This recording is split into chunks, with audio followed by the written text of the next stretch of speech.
He himself confesses and says, how can he say it's the totality of God? Then he says, greater things you will do. What is he basing it on? What is the measure of greater things? Because if you're God, you have the totality. Then how can you tell me that if you open a gate for me to do greater things? It means you're opening a door for me for a greater God than yourself.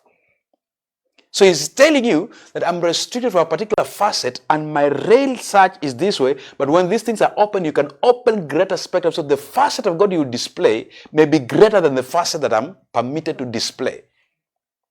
But it's the fullness of God. So you have also to be the fullness of God and have a facet. So it means when you're fullness of God and having a facet, it means now the same thing that runs in another person you can now understand because you know we are one.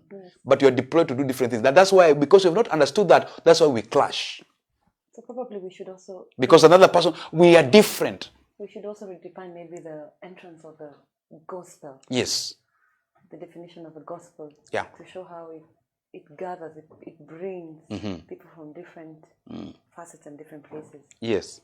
Yeah. So that is the struggle. That's the struggle. And part of it is this, Gentiles, it means they were mixing with everything. They were tailoring everything. Everything had to make sense. A Gentile does not partake anything without a meaning. You have to understand what that food means.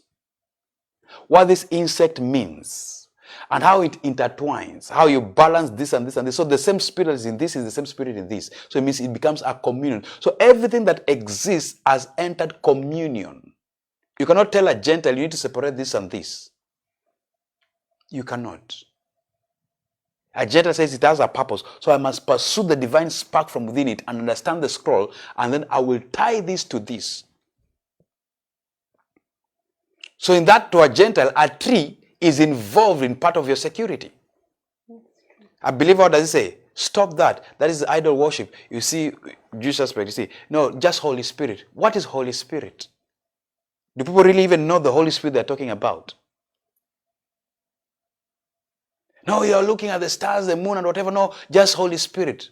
You're checking the times and whatever. Just Holy Spirit. That is whatever. What is Holy Spirit exactly? Let's now talk. What exactly is Holy Spirit?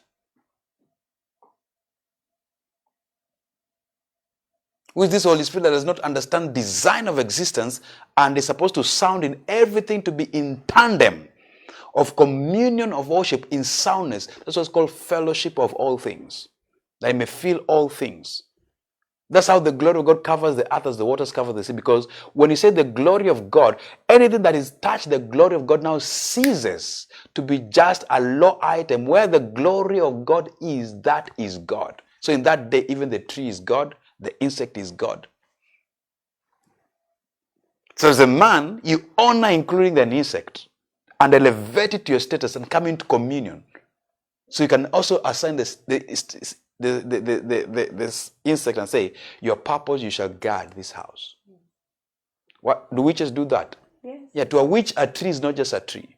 You can enter a witch's place and a tree that is lesser than you can smite you.